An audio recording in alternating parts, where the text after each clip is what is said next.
So we have this question: from the following data calculate GDP MP. अब GDP MP calculate करना है इन points को cater करके। अगर हम इन सभी पॉइंट्स को पढ़ें तो इनमें एक सिमिलैरिटी आपको नजर आएगी। First is value of output of primary sector, यानी कि एग्रीकल्चर सेक्टर ने कितनी सेल्स या कितनी वैल्यू ऑफ आउटपुट जनरेट करी। फिर यहां पर दिखता है आपको value of output secondary sector का और value of output tertiary sector का। तो हमें अगर फॉर्मूला यूज करना है gross domestic product at market price, जिसको हम ग्रॉस वैल्यू एडेड भी बोलते हैं, that is equal to value of output minus intermediate consumption. और वैल्यू ऑफ आउटपुट मुझे हर सेक्टर का लेना है। तो वैल्यू ऑफ आउटपुट को सबसे पहले हम कैलकुलेट करें तो तीन सेक्टर्स की हमें वैल्यू ऑफ आउटपुट दी है, प्राइमरी सेक्टर, सेकेंडरी और टर्शरी सेक्टर। प्राइमरी सेक्टर का वैल्यू ऑफ आउटपुट है 2000, secondary is 1800 and tertiary is 1400। तो इसका मतलब सारी सेक्टर्स को ऐड करके हमारे पास इकोनॉमी का वैल्यू ऑफ आउटपुट आ जाएगा। बताओ कितना आया वैल्यू ऑफ आउटपुट? 5200। तो ये वैल्यू ऑफ आउटपुट पूरे देश का कितना है? 5200।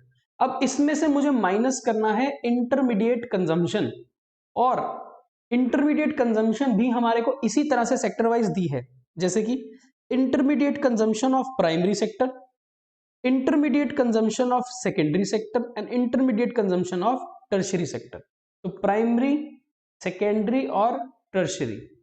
तो ऐसे ही हम इंटरमीडिएट कंजम्पशन भी तीन सेक्टर्स की जानते हैं, primary, secondary, tertiary. Primary is 600, 800 and 1000। तो टोटल इंटरमीडिएट कंजम्पशन कितनी आ जाएगी? 2400। तो हमें क्या करना है? GDP MP is equal to value of output minus intermediate consumption. Value of output is 5200 minus intermediate consumption is 2400. तो answer will be 2800. So this is the GDP of the nation 2800. ठीक है। और एक और क्वेश्चन है हमारे पास। Question is from the following data about the firm X। एक कंपनी है, एक फर्म है, एक प्रोड्यूसर है X, उसकी हमें ग्रॉस वैल्यू एडिट निकालनी है, लेकिन FC पर निकालनी है। यानी कि क्वेश्चन हमसे GDP FC मांग रहा है, पर फॉर्मूला यूज करोगे तो GDP MP आएगा। तो फिर से हम ये लिख सकते हैं GDP MP is equal to value of output minus intermediate consumption. तो वैल्यू ऑफ आउटपुट पहले निकालते हैं। अगर वैल्यू ऑफ आउटपुट हमें डायरेक्टली ना दी हो तो value of output is equal to क्या होता है? Sales plus delta stock. तो हम यहां लिख सकते हैं कि वैल्यू ऑफ आउटपुट होता है सेल्स प्लस डेल्टा स्टॉक, और डेल्टा स्टॉक क्या होता है? Closing minus opening stock. तो क्वेश्चन में सेल्स की वैल्यू है 500 plus closing stock is 20 and opening stock is 30। तो 20 माइनस 30 ये हो जाएगा 500 माइनस 10, 490। तो हमारे पास वैल्यू ऑफ आउटपुट कितना आ गया? 490। अब हमें माइनस करना है इसमें से इंटरमीडिएट कंजम्पशन को। इंटरमीडिएट कंजम्पशन क्या होता है? कंजम्पशन ऑफ रॉ मटेरियल या non factor input. Factor input नहीं लेने, लैंड, लेबर, कैपिटल, एंटरप्रेन्योर नहीं लेना, इसके बदले जितने भी, इसके अलावा जितने भी नॉन फैक्टर इनपुट है, रॉ मटेरियल्स हैं, उनको लेना है। तो ये हो चुके हैं परचेज ऑफ इंटरमीडिएट प्रोडक्ट, ये है हमारी intermediate consumption. Purchase of machinery, ये तो कैपिटल का पार्ट है ना, capital stock, land, labour, capital, ये तो मशीनरी है, इसको नहीं लेना इंटरमीडिएट कंजम्पशन में। तो इंटरमीडिएट कंजम्पशन कितनी है? 300 की, minus 300। So what is the GDP MP? 190। अब ये तो GDP MP आया, हमें क्वेश्चन ने क्या पूछा था? हमें पूछा था क्वेश्चन ने GDP FC निकालो। तो क्या हम GDP MP को कन्वर्ट कर सकते हैं FC में? बिल्कुल। MP से FC पर जाने के लिए मुझे माइनस करना पड़ता है NIT, नेट इनडायरेक्ट टैक्स, अभी हमने लास्ट क्लास में सीखा था। What is NIT? NIT होता है indirect tax minus subsidy. Question में इनडायरेक्ट टैक्स 0 है, सब्सिडी दी हुई है 40, तो नेट इनडायरेक्ट टैक्स हो जाएगा -40। तो 190 माइनस ये वाला फॉर्मूले का, और NIT है -40, तो माइनस माइनस हो जाएगा प्लस, तो हमारा answer GDP-FC will be equal to 230। ठीक है, तो if you understand the formula you will be able to calculate all the answers. और क्वेश्चन है हमारे पास, calculate the gross value added at factor cost. मांग रहा है GDP-FC, फॉर्मूला यूज करके निकलेगा GDP-MP। तो फिर से फॉर्मूला लिखते हैं पहले, GDP-MP is equal to value of output minus intermediate consumption, and value of output होता है sales plus change in stock. तो सेल है 150, change in stock is 180 plus 15 is 195 minus intermediate consumption. ये रहा intermediate consumption, purchase of raw material which is 100, तो 95 आ गया हमारा GDP-MP। हमें चाहिए GDP-FC, तो GDP-MP को अगर FC में कन्वर्ट करना है तो अगेन NIT को माइनस करना पड़ेगा, तो 95 minus NIT, and what is NIT? Again यहाँ पर सब्सिडी दी है 10, तो ये 10 ऐड हो जाएगी बिकॉज NIT -10 आने वाला है। ठीक है, तो आंसर विल बी 105 GDP-FC। बहुत सिमिलर सा क्वेश्चन था ये, और भी हैं क्वेश्चंस आगे हमारे पास। लो, इस बार क्वेश्चन हमसे क्या मांग रहा है, calculate NDP-FC। NDP-FC formula use करेंगे तो क्या आएगा, GDP-MP, value of output minus IC। What is value of output? Sales plus change in stock. तो सेल्स है 200 plus closing stock 10 minus opening stock 15 which means -5, तो ये हो जाएगा -5। 195 is your value of output minus IC। IC क्या है? ये रही IC, देखो क्लियरली दिया है, intermediate consumption 48, so 195 minus 48 is equal to 147 is your GDP-MP। हमसे क्वेश्चन ने मांगा है NDP-FC, तो पहले फॉर्मूला लिखते हैं, NDP-FC पर पहुंचने के लिए यूजिंग GDP-MP। अब मूवमेंट्स, ग्रॉस को मुझे नेट बनाना है, माइनस कर देंगे डेप्रिसिएशन। MP को मुझे FC पर ले जाना है, तो माइनस कर देंगे NIT। तो आंसर विल बी, GDP हमने निकाला है 147, माइनस करो डेप्रिसिएशन, डेप्रिसिएशन है 12, माइनस करो NIT। NIT अब क्या है? NIT होता है indirect tax minus subsidy. Excise is indirect tax, excise duty is indirect tax, तो ये है 20, और सब्सिडी है नहीं यहां पर, तो 20 ये भी माइनस कर दो, कितना आंसर आ जाएगा, 147 minus 12 minus 20 is 115। This is your answer 115। ठीक है, next again question is saying GDP-FC निकालो। पहले formula, GDP-MP is equal to value of output minus intermediate consumption. Value of output क्या होती है? Total sale plus change in inventory. Question में देखो अब क्या दिया है, एक डिफरेंट तरीके से बताया है कि टोटल यूनिट्स हमने सेल कितने किए हैं, 2000, हमने टोटल क्वांटिटी बेची है 2000, और कितने रुपए में हर यूनिट बेचा है 20, तो हमारी सेल कितनी है 2000 into 20।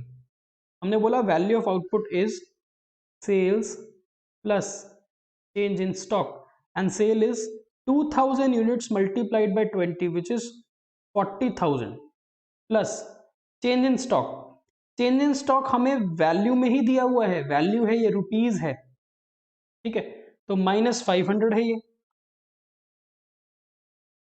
This will be 39,500 as value of output. अब हमें चाहिए इंटरमीडिएट कंजम्पशन या इंटरमीडिएट कॉस्ट, ये रही इंटरमीडिएट कॉस्ट 15,000, तो माइनस कर देंगे intermediate cost 15,000, so GDP-MP is equal to 39,500 minus 15 which is 24,500। पर हमें GDP-MP नहीं चाहिए, हमें चाहिए GDP-FC, तो GDP-MP को यूज करके हम कैसे निकालेंगे movement, MP to FC is minus NIT, तो 24,500 minus NIT, what is NIT? NIT में सिर्फ सब्सिडी है, तो NIT is equal to minus subsidy, अगर सिर्फ सब्सिडी हो तो माइनस 3,000 विच इज प्लस 27,500, ठीक है जी। लो नेक्स्ट, हमें इस बार क्वेश्चन ने बोला वैल्यू ऑफ सेल्स बताओ कितनी है, सेल्स। अब सेल्स की वैल्यू निकालने के लिए पहले हम वापस से फॉर्मूला लिखते हैं, GDP-MP is equal to value of output minus intermediate consumption. What is value of output? It is sales plus delta stock minus IC is equal to GDP-MP। हमने थोड़ा फॉर्मूला रिफाइन कर लिया। अब क्वेश्चन ने हमको दिया है NDP-FC, क्वेश्चन ने NDP-FC दिया है, तो सबसे पहले एक काम करते हैं, NDP-FC से हम GDP-MP पर पहुंच जाते हैं, बिकॉज फॉर्मूले में हमें लेफ्ट हैंड साइड पे GDP-MP चाहिए। NDP-FC क्वेश्चन में पता है 300,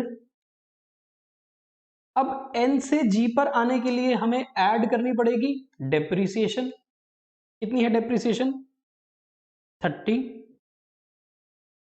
और फिर FC से MP पर आना है, FC से MP पर तो ऐड करना पड़ेगा NIT, नेट इनडायरेक्ट टैक्स, और नेट इनडायरेक्ट टैक्स में सिर्फ इनडायरेक्ट टैक्स ही है, सब्सिडी नहीं है, तो 20 ऐड कर देंगे, तो हमारे पास GDP-MP आ जाएगा 350। इस GDP-MP को अब हम यूज करेंगे इस फॉर्मूले के अंदर, 350 इज इक्वल टू सेल्स तो हमको पता नहीं, प्लस डेल्टा स्टॉक ये रहा -50, माइनस इंटरमीडिएट कंजम्पशन भी क्वेश्चन ने दी है 200। तो अब इस इक्वेशन को अगर आप सॉल्व करोगे तो आपके पास सेल्स की वैल्यू आ जाएगी, बताओ सेल्स की वैल्यू कितनी आएगी 600, ठीक है, तो sales is equal to 600। So if you understand and know the formula और मूवमेंट आपको पता है तो ये क्वेश्चंस बहुत ही सिंपल क्वेश्चंस हैं, it is pure simple maths. आगे चलते हैं, अगेन कैलकुलेट NDP-FC, और जो फॉर्मूले से हमारे पास आएगा वो क्या होगा, GDP माइनस इंटरमीडिएट कंजम्पशन, तो what is value of output, sales plus closing minus opening, 800 plus 20 minus 50 is 770, लो जी, माइनस इंटरमीडिएट कंजम्पशन इज 500, तो GDP-MP हमारे पास कितना आ गया 270। हमें चाहिए NDP-FC यूजिंग GDP-MP, तो क्रॉस से नेट पर आने के लिए माइनस डेप्रिसिएशन कर देना, और MP से FC पर आने के लिए माइनस NIT कर देना, तो you have your answer as 270 minus depreciation is 30 minus NIT कितना है, NIT में सिर्फ सब्सिडी है तो माइनस में होगा NIT -40, this will B plus 280 will be your NDP-F, that is your answer. Clear, और भी करें, क्वेश्चन ने बोला NDP-MP कैलकुलेट करो, NDP MP। तो पहले वही फॉर्मूला फिर से लिखना पड़ेगा, GDP MP is equal to value of output minus intermediate consumption. Value of output is sales plus closing stock minus opening stock. 100 110 minus 20 is 90, value of stock minus intermediate consumption is 30, so GDP MP is 60. Now we need to calculate NDP MP using GDP MP। Movement G से N पर आना है minus depreciation, और कोई movement use होनी नहीं है, तो 60 माइनस डेप्रीसिएशन विच इज ये रही depreciation 3। Consumption of fixed capital को ही डेप्रीसिएशन बोलते हैं, याद है ना, consumption of fixed capital, depreciation या रिप्लेसमेंट कॉस्ट 15, तो answer will be 45। NDPMP is 45। Next, calculate intermediate consumption. Calculate intermediate consumption, और हमें दिया क्या हुआ है स्टार्टिंग में, NDPFC। NDPFC, तो यही फॉर्मूला अगर हम लिखें, GDPMP is value of output minus intermediate consumption, और एक काम करें हम, और थोड़ा आगे बढ़ो, और GDPMP को इसी फॉर्मूले में अगर मुझे करना है NDPFC, तो कैसे होगा, यही सारा कुछ लिख दो पहले, और इसके बाद मूवमेंट, हम ग्रॉस पर है, नेट पर जाना है तो माइनस डेप्रीसिएशन कर दो, और हम MP पर हैं और FC पर जाना है तो माइनस NIT कर दो। तो ये डायरेक्टली ही फॉर्मूला आपका बन जाएगा NDPFC का, जो क्वेश्चन में यूज होने वाला है। अब NDPFC हमें दिया है 80 is equal to value of output 200 minus intermediate consumption, तो हमें कैलकुलेट करना है, minus depreciation is 20 and minus NIT में हमें दिया है sale tax which is indirect tax minus subsidy, तो 15 माइनस 5 इज 10, NIT इज 10। अब इसको आप सॉल्व करो, 80 is equal to 170 minus IC, ठीक है, तो IC इज इक्वल टू 90, ठीक है, IC इज इक्वल टू 90।